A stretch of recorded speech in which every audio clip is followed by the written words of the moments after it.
And sometimes I do that. Sometimes I don't even read the synopsis or anything. I just go and say, boom, vibes.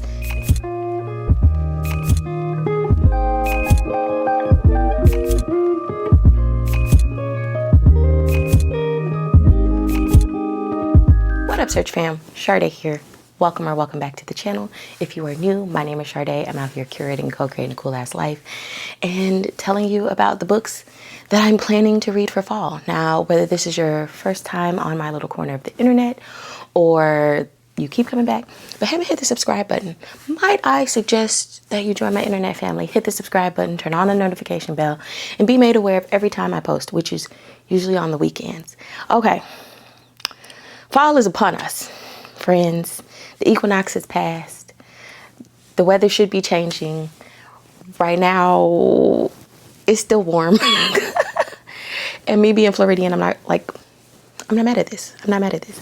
Oh, now, if you watched one of my last videos, my Hoodoo Heritage Month, TBR to be specific, I have some of my fall reads on there, but they're specifically for the month of October. I'm going to share with you a few books that I am also going to read over the general fall time.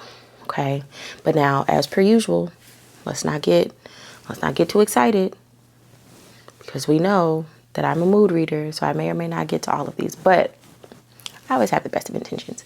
Now, per usual, I have a stack of physical books and a few digital or audio books, but I'm trying to read the things that I have in my house because I got plenty of good books, obviously, because I picked them out or they were gifted to me, and I go to the library. So we're gonna see how this goes, okay?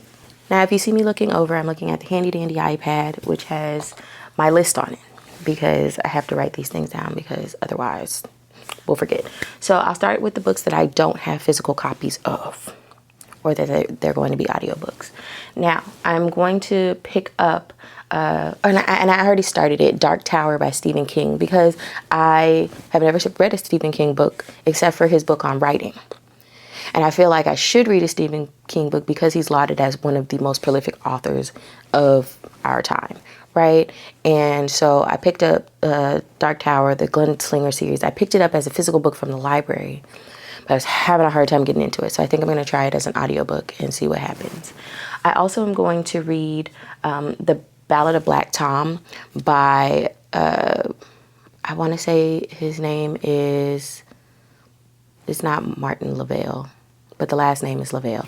I'll put the book up here, but it's a novella. And I might also try to get to Lone Women, because that I saw on Shelby in the Book Club and it looked really good, and I'm in the mood for horror thriller. This is where my mood is taking me, I believe. So I might try to read definitely The Ballad of Black Tom, which I'm not sure what it's about. I'm actually going to go into this one blind, I think. And sometimes I do that. Sometimes I don't even read the synopsis or anything. I just go and say, boom, vibes. And sometimes that turns out well, sometimes it doesn't, but I think that's what we're going to do with that one. I also am going to read Model Home by Rivers Solomon. This is another horror sort of speculative fiction, and it is about a sentient home that I think this family, I think it's like the daughters of the family, go back to, and they are sort of forced to reckon with what the house remembers and their childhoods, and like, I think violence and like haunting type things. So I'm excited to read it. I read The Deep, and The Deep was interesting. It was good. So, and I've heard good things about Model Home.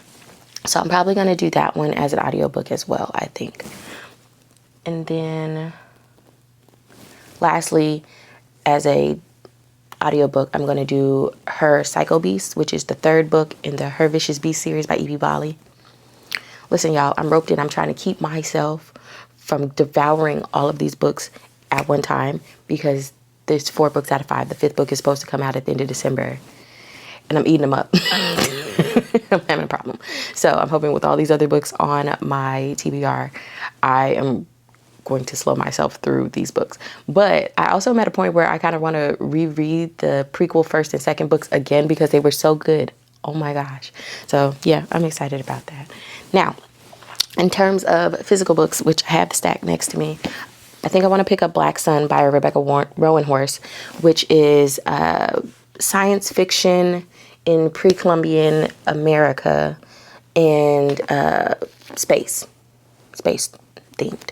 So I'm going to read you the back of the book for this one because I kind of forgot what it was about. It's been on my bookshelf for so long, like it actually got moved to my office bookshelf. Inspired by the civilizations of pre-Columbian Americas, woven into a tale of celestial prophecies, forbidden magic, and crafted with unforgettable characters, Rebecca Rowanhorse has created an epic fantasy adventure in the most original series debut of the decade. In the holy city of Tova, 3 lives are converging during a solar eclipse prescribed by the sun priest as an unbalancing of the world. Meanwhile, a ship launches from a distant city bound for Tova and set to arrive on the solstice. The captain of the ship, Giala, is a disgraced teak whose song can calm the waters around her as easily as it can warp a man's mind. Her ship carries 1 passenger, described as harmless. The passenger, Serapio, is a young man, blind, scarred, and cloaked in destiny. As Giala knows, when a man is described as harmless, he usually ends up being a villain. So I'm very excited to finally do this one because when I first read the synopsis for it, I was like, oh, that sounds amazing. Okay. Next is Belly of the Beast by Deshaun L. Harrison. This was gifted to me by my friend Tony, and I really appreciate that. Thanks a lot, sis. So this is about, the subtitle is The Politics of Anti-Fatness and Anti-Blackness. And from what I know of Harrison, they are a public scholar. They do a lot of things across social media.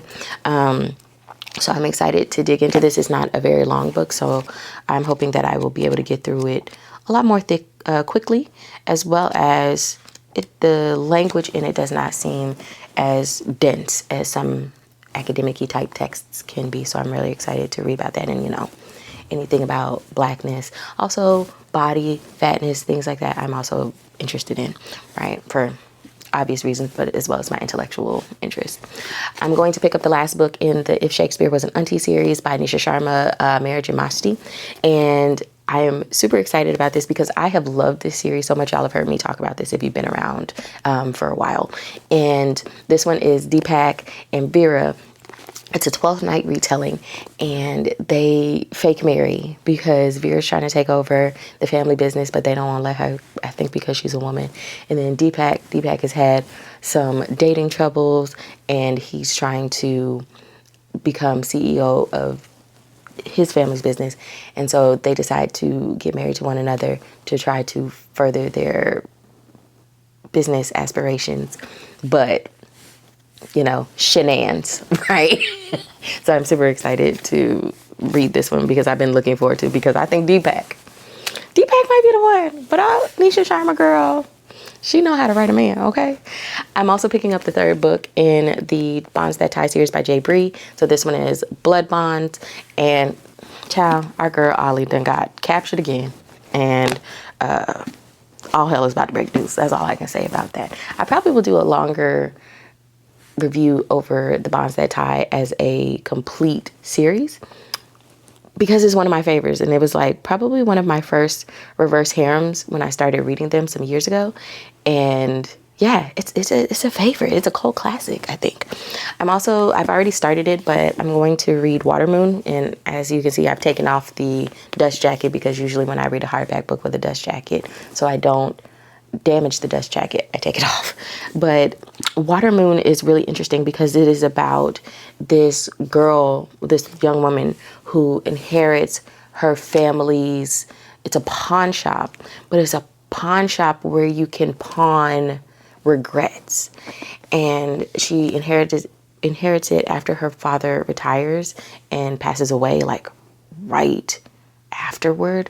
But somebody breaks into the pawn shop and steals something, but we don't know what they stole. So now she got to figure out what was stolen. And then this strange man, comes in and is like, instead of trying to, pawn off a regret, he's like, let me help you find what you lost. And so I'm excited. I've started reading it, and you've probably heard me say this. You've probably heard me say this before, but I started it on recommendations for books with Studio Ghibli vibes. And so far, I'm a few chapters in, and it has that sort of soft slowness, but it's so engaging. So I'm excited to pick this one back up. This is perfect for the fall because it's cozy, it's slow, all the things. I also added to my list because I told y'all I think my hyperfixation is dark things, mostly vampires. I think it's going to be a vampire kind of month for October, but I'm going to pick back up Heartless Heathens by Santana Knox. And this too, I am 3 chapters in. This is a Hunchback of Notre Dame retelling, but the Hunchback is a woman, and she ends up getting it for this school. Frollo is like the headmaster and into some hinky stuff, and gets these 3 degenerates there, and they are a mess. I remember from the first 3 chapters I read, I'm like, oh God, this is a dark one. This is dark and this is spicy. So I'll come back and I'll let you know how it goes. But I know that this one is going to have me clutching my pearls. And then finally, the time has come. Y'all heard me talk about this. This is one of the books I've been anticipating for the season. And that is Katabasis or Katabasis by R.F. Kuang, which I've already started.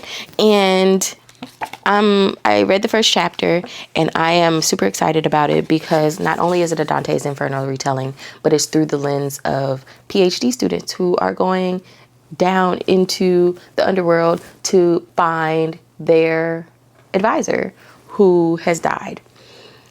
And the first chapter already has me like triggered because I deeply remember like how important it is to finish with your advisor, and to like have your advisor lost. Girl, you might not finish. So far, I'm tuned in. I really just need to know how R.F. Kuang writes so prolifically as a graduate student. I mean, granted, I wrote like a novel and a half and a couple of short stories while I was in my PhD program, but that's neither here nor there because I ain't published it. Anyway, I think that's all we're gonna do for the fall. Hoping for the best. I actually feel really good about this. I am in the mood for some of these books, so I have to sort of capture wanting to read them when I'm in the mood for them. What y'all reading this fall? What's the cozy season, Rex? Let me know down in the comment section, or the downstairs area as I call it. And as always, friends, don't forget to like, comment, subscribe, tell a friend about the channel. See you in the next one. Bye.